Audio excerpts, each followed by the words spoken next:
Ndewonu Ndioma. Welcome to another time where we learn easy Igbo at Kids Igbo class. Today we're going to talk about siblings in Igbo language. We're talking about siblings in Igbo language. The word sibling is nwanne. Nwanne, not wanye.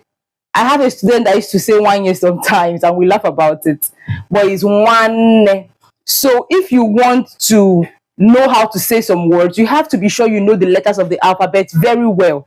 The ane.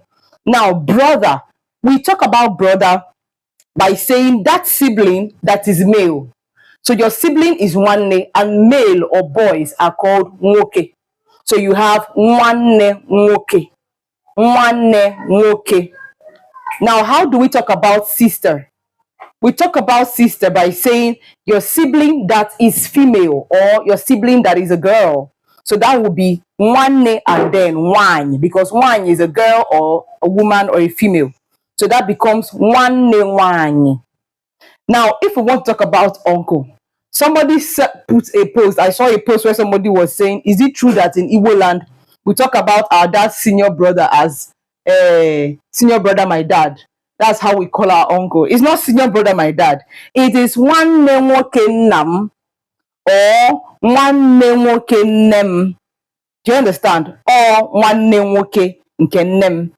You understand? You can now say, oh, nke to nnem. That's my mom's older brother or my dad's older brother. Oh, nke to nnam.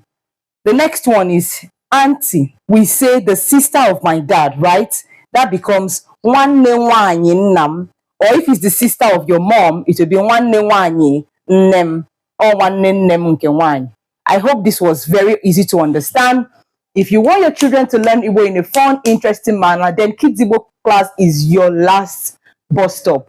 We teach Igbo in a very interesting way for children to learn. Like, share, subscribe, and book a class. Cody.